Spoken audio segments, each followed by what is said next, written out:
All right, so we are going to dive into this research that you sent my way, all about Brené Brown's Daring Greatly. I mean, clearly, vulnerability is something that you're fascinated by. And, Yeah. well, looking at all this research, it looks like we have quite a deep dive ahead of us. Yes, we do. And, Brown's work really challenges us to think differently about our relationship with vulnerability. Absolutely. And, what's great is you even included some pieces from the book itself, which is awesome. But um, before we get into the really interesting details, I think it's important to give some context to everyone.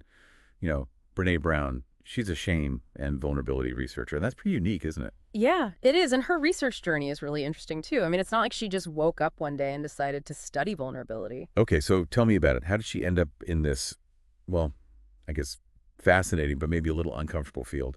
Well, it all started with her research on shame. And as she kind of dug deeper into that topic, she realized that vulnerability was just like completely connected to it. And in fact, her own journey of confronting her fear of vulnerability, that's like a main theme throughout Daring Greatly. Okay, that makes a lot of sense. And it seems like Brown, she doesn't shy away from the big questions. And she's asking things like, what makes us so afraid of vulnerability?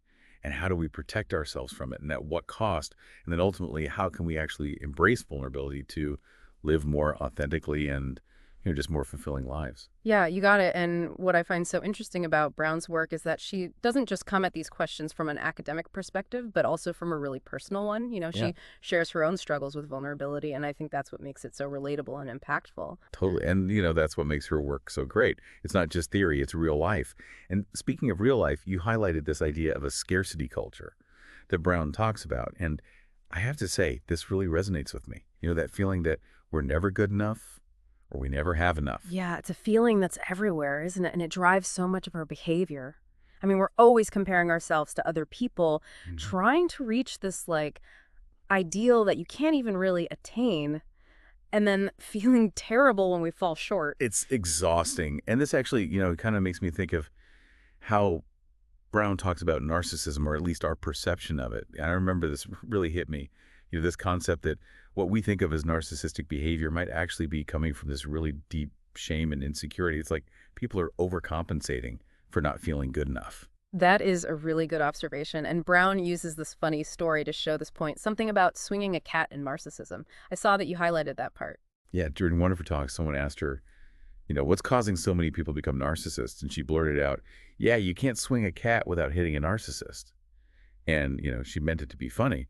But it started this whole conversation about what's really causing this rise in narcissism that we see. And that's where Brown's work gets really interesting because it's not about judging people and calling them narcissists. It's about trying to understand what's happening deeper down psychologically and culturally. So it's not that people are actually more narcissistic these days, but more that we all just feel more insecure and not good enough. And that makes people act like they're more important than they are. It's kind of like a defense mechanism. Exactly. And this brings us to another main idea in Brown's work. You know, all the myths about vulnerability. I mean, we're often told that vulnerability is a weakness, something to avoid at all costs, but Brown says no, it's actually a source of strength and courage. Wow, that's powerful. You know, I mean, even thinking about Brown's TED Talk, she was so vulnerable in that talk, sharing her own struggles and insecurities, and millions of people connected with it. It makes me wonder if choosing to not be vulnerable actually ends up hurting us more. It does. When we shut down our vulnerability, we're also closing ourselves off to connection, empathy, authenticity. Right. We put up a wall between ourselves and everyone else, and in the end, we isolate ourselves. And this really connects to what I've been reading about trust. It seems like vulnerability is such a big part of building trust, don't you think? Definitely. And this is where Brown's marble jar analogy comes in. It's such a brilliant way to picture how trust is built. And I see you highlighted this part. I love that analogy. It's like every time we have a positive interaction with someone, like keeping a promise or being empathetic Hmm. or sharing something vulnerable, it's like we add a marble to the jar, and all those marbles, they make up the foundation of trust. Exactly. And it's not just about the big things either. Those small, everyday moments of connection are just as important, maybe even more important. This makes me think about the research that you shared from John Gottman. He's a relationship expert. And you highlighted this great story about his wife brushing her hair. And he talks about how something that simple can be a really powerful act of connection and trust building. It's true. Those small acts of kindness, those times when we show up for each other, they really add up. And it makes you think, what marbles are we adding to the jars in our own relationships? That's a great question for our listeners to think about. And while we're talking about trust, I want to talk about what happens when that trust is broken, because it seems like Brown says that the biggest betrayal of trust is disengagement. Right. Disengagement is that feeling of not caring anymore, of letting the connection go. And it can be really painful because it shows that the relationship isn't a priority anymore. And Brown has been through this herself, right? Yeah. You said she's really open about her struggles with vulnerability and how that's led to anxiety and shame and even using numbing behaviors. Yeah, for sure. She talks about how she used to numb her feelings with food, alcohol, even work. And that's something that I think so many of us can relate to. I think it's amazing that she's so honest about her own journey. Mm. It makes her work that much more relatable and impactful. It does. And it shows us how important it is to recognize those numbing behaviors and figure out why we're doing them. And speaking of numbing behaviors, I'm seeing a lot of notes here about the armor we put on to protect ourselves from being vulnerable. Brown identifies a few ways we do this, right? She does. And the three that really stand out and that you've highlighted too are foreboding joy, perfectionism, and of course, numbing. Okay, let's start with foreboding joy, because that one always gets me. It's like we can't let ourselves fully feel happy because we're so worried that it'll be taken away. It's almost like we're always waiting for something bad to happen. Yeah. Brown talks about learning to lean into joy instead of being afraid of it. Yeah, which is way easier said than done. It takes real effort to change that mindset.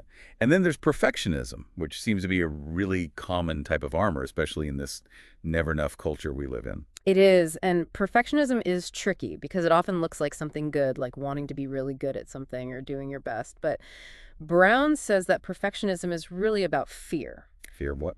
Fear of shame, of being judged, of being blamed. It's about trying to avoid those feelings by being perfect, which is obviously impossible. And when we're so focused on being perfect, we end up stopping our creativity, our authenticity, and ultimately our joy.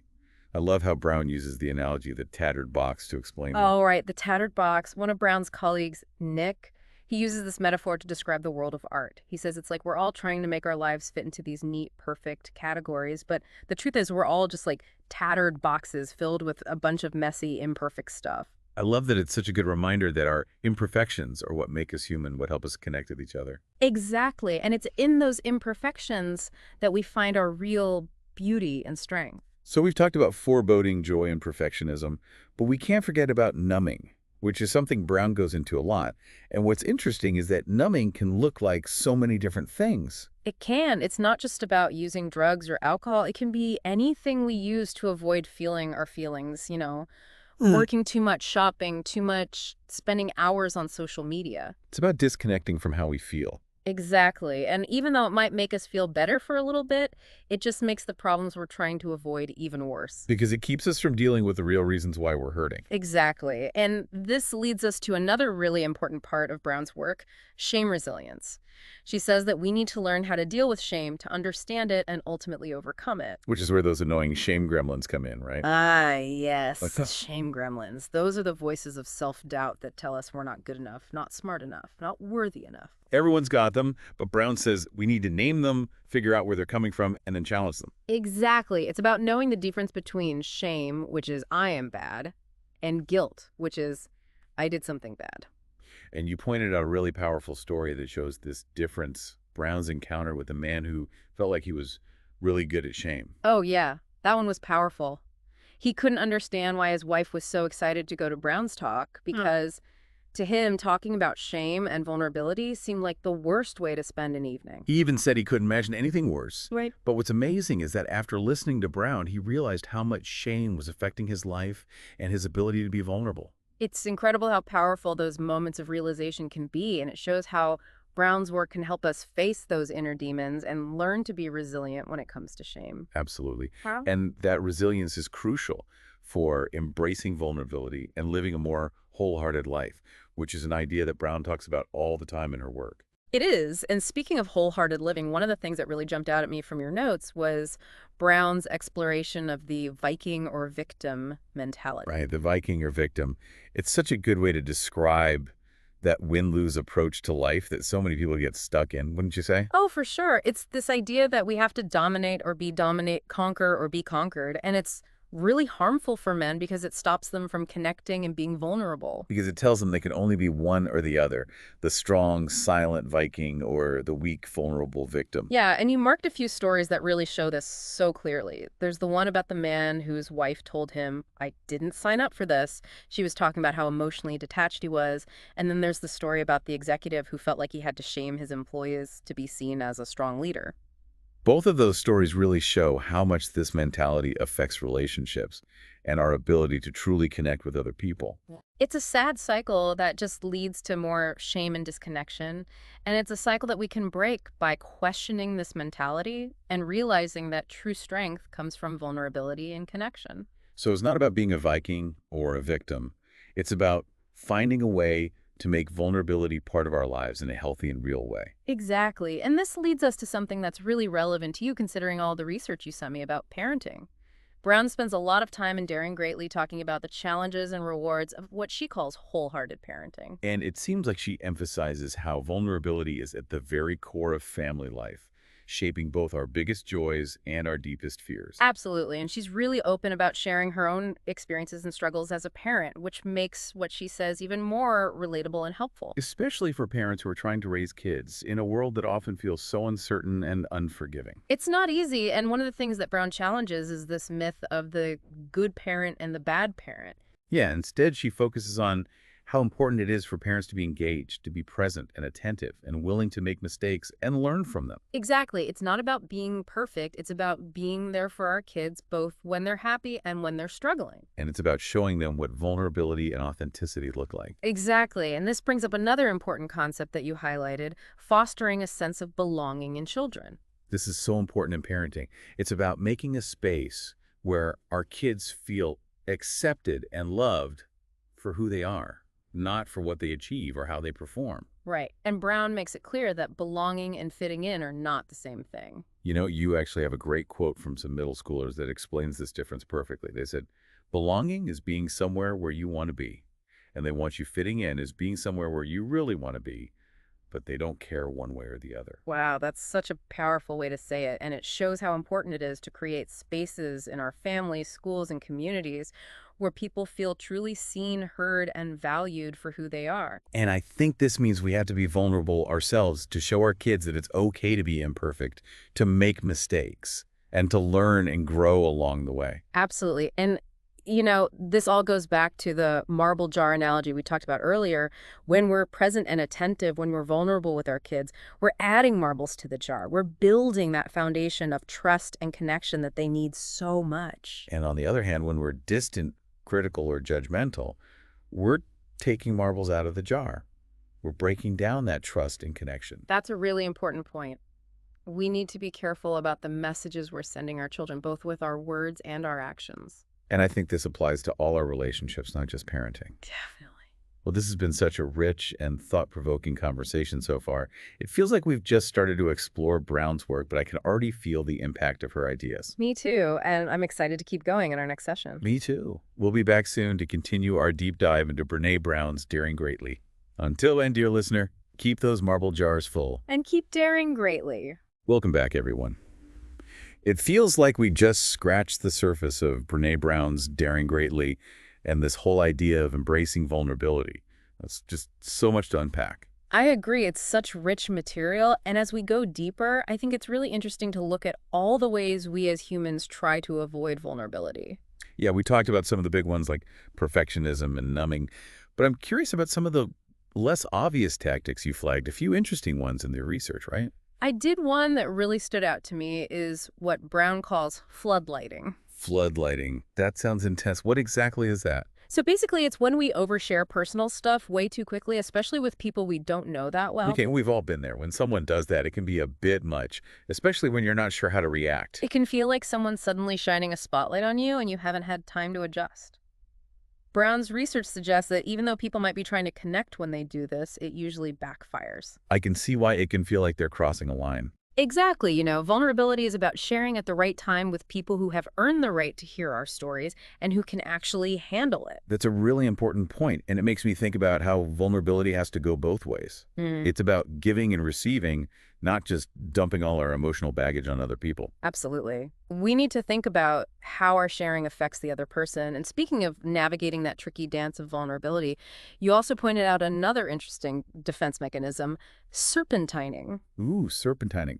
That sounds slippery. It's basically when we try to avoid vulnerability by controlling the situation, avoiding it, or pretending it's not happening. So it's like we're always trying to outsmart our own feelings. Exactly. Brown uses this really funny image to describe it. She says, imagine Peter Falk from that old TV show Columbo running around yelling, serpentine. Uh-huh. I love that. It's such a good picture of how much energy we waste trying to outrun our vulnerability. Exactly. And the funny thing is, as Brown points out, it's way more tiring to try and avoid vulnerability than it is to just face it head on. So serpentining can look like procrastinating, rationalizing, blaming, even lying, All of those things and more, it's anything we do to stay in control and avoid feeling uncomfortable or dealing with conflict or shame. which of course just makes things worse. In the end, we can't actually run away from our vulnerability. We can't, the key is to realize when we're doing it and then choose to be brave, to lean into the discomfort, to be honest about how we feel, and to trust that we can handle whatever happens.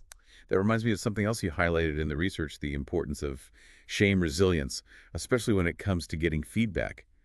I imagine that's a real test of our vulnerability armor. It definitely is feedback, especially the critical kind, can be really hard to hear, but Brown says it's crucial for growth and learning. That's a good point. But how do we handle that? How do we know the difference between constructive criticism and someone just being mean? And how do we get tough enough to stay open to feedback without letting it destroy us? Those are great questions. Brown actually spent a lot of time interviewing really successful people, artists, writers, business leaders, to figure out how they dealt with feedback. And what she found is that they all had one thing in common: strong shame resilience skills. So they were able to separate their self-worth from their work and realize that not all feedback is equal. Exactly. And they were able to see feedback as a chance to grow instead of a personal attack. That's so much more empowering. Yeah. It's not about taking it personally, but about seeing it as helpful information that can make us better. Exactly. And Brown gives a lot of practical advice for building shame resilience, recognizing what triggers our shame, challenging those negative thoughts we have about ourselves, and being kind to ourselves are just a few. It's interesting, how much of Brown's work is about changing our perspective. Mhm. We go from seeing vulnerability as weakness to seeing it as strength, from seeing feedback as a threat to seeing it as an opportunity. We go from thinking we're not enough to believing that we are enough just as we are. That's a beautiful way to put it. It's at the heart of what Brown calls wholehearted living, showing up, being real, engaging with the world, knowing that we're worthy, and understanding that vulnerability is the key to connection, meaning, and joy. And speaking of wholehearted living, let's talk more about what that looks like in the workplace. You have a ton of highlights in the research about Brown's findings on leadership and company culture. I do. This part is fascinating because it really challenges a lot of those old ideas about what makes a good leader. So you're telling me that those old school command and control leadership styles don't actually work? That's exactly what Brown's research says. She argues that real leadership needs vulnerability. Wow, that's a bold statement. How does that work in a professional environment? Well, it starts with creating a culture of trust where people feel safe to take risks, to be vulnerable, to make mistakes without being judged or punished. That sounds amazing. But is it really possible to make that kind of environment in a workplace where there's so much pressure to get results? Brown believes it is, and she gives lots of practical tips for how to build this kind of culture. Leading by example, encouraging open communication, recognizing and rewarding vulnerability. It's about making a space where people feel supported and empowered to do their best work. I'm also seeing some notes here about an analogy Brown uses to describe the difference between strategy and culture in organizations. Something about a game plan. Oh yeah, she talks about strategy being like a game plan. It's what we want to achieve and how we're going to get there. But culture is about who we are as an organization, our values, our beliefs, how we behave. And she's saying that culture is actually more important than strategy. Exactly. She says that a strong, positive culture can actually drive strategy and lead to more success over time. So it's not just about having a good plan, it's about creating an environment where people feel valued, supported, and empowered to do their best work. Exactly. And that means we have to be mindful of how we communicate, how we give and receive feedback, and how we deal with conflict. It's about building connection and belonging, which, as we've talked about, are essential for wholehearted living. It's incredible how Brown's work connects so many different things. Vulnerability, shame, leadership, parenting, company, culture. It all comes back to this core idea of wholehearted living, doesn't it? It absolutely does. And one of the things I find so inspiring about her work is that it gives us a roadmap for living a more meaningful and fulfilling life, not in spite of our imperfections, but because of them. It's about embracing our shared humanity. And speaking of embracing, I love how Brown talks about how important it is to seek support. It's a good reminder that we're not supposed to do this alone. We're not. We all need people in our lives who can encourage us, guide us, and give us a safe space to be vulnerable. Even leaders need support, Right. right? You highlighted a great story about an executive who was having trouble closing a deal and it felt like he couldn't admit that he didn't know what to do. He was so scared of looking incompetent or weak. That fear can be paralyzing. But Brown says that true strength is recognizing when we need help and being willing to ask for it. You also pointed out some stories about people who totally changed their lives by finding the courage to reach out for support. Yeah. There's the event planner Sylvia, who ended up on the losers list at work and was able to turn things around by asking her colleagues for help. And that young salesman who realized it was okay to admit he didn't know everything and ask his mentor for guidance. Exactly. These stories show how powerful vulnerability and connection can be when we ask for help. We open ourselves up to new possibilities and create opportunities for growth and change. This is true for every part of our lives, our work, our relationships, our parenting, even our own personal growth. We don't have to do it all by ourselves. We don't. I think this is a good place to pause and let all of this sink in. We've covered a lot, from the ways we try to dodge vulnerability to the power of shame resilience, the importance of trust, and what it means to live and lead wholeheartedly. It's been an amazing journey so far, and in our last segment, we'll explore how we can use all of this to create more compassionate and courageous cultures in our workplaces, our schools, and our communities. I'm excited to get into that. We'll be right back after a short break. Don't go anywhere. Welcome back. I'm still thinking about all those ways we try to avoid vulnerability. It's crazy how much energy we put into protecting ourselves. It is. It really makes you think, what could we do if we used all that energy to embrace vulnerability and actually create a better world, a more courageous and compassionate world? That's a great question, and it leads us right into the last part of our deep dive. We've talked about personal growth and all that, but what about creating cultures that actually support vulnerability and wholehearted living? What would that look like in our workplaces, schools, and communities?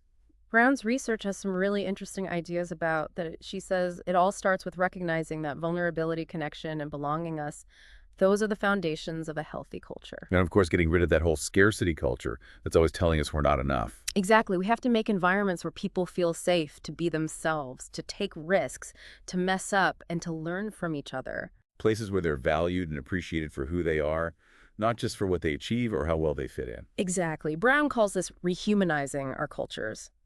It's about moving away from that whole survival of the fittest mindset that we see so much in workplaces and schools. I get that it's about shifting from a culture of fear and scarcity to one of compassion and abundance. Totally. It's about remembering that we're all human and that we're all in this together.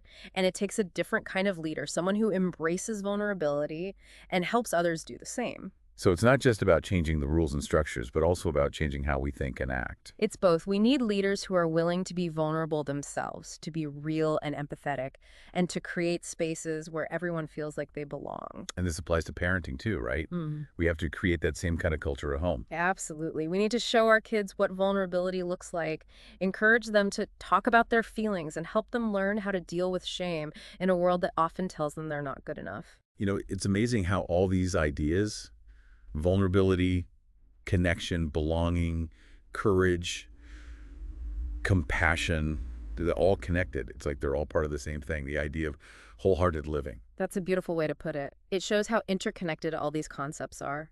When we embrace vulnerability, we open ourselves up to deeper connection. When we feel connected, we feel like we belong. And when we feel like we belong, we have the courage to be ourselves and to be compassionate and authentic. It's a positive cycle, one that can change not just our own lives, but also our relationships and our communities. Couldn't agree more. And it all starts with each of us taking small, brave steps to embrace vulnerability, to challenge that never enough culture, and to create places where everyone feels seen, heard, and valued. Well, this deep dive into Brené Brown's Daring Greatly has been so inspiring. I feel like I have a whole new understanding of what vulnerability really means, and I'm ready to live a more wholehearted life. I'm so happy to hear that. And remember, it's not about being perfect. It's about showing up, being real, and being brave. And on that note, I think it's time to wrap up this amazing journey. What's one small step you, dear listener, can take today to embrace vulnerability and move towards a more wholehearted life?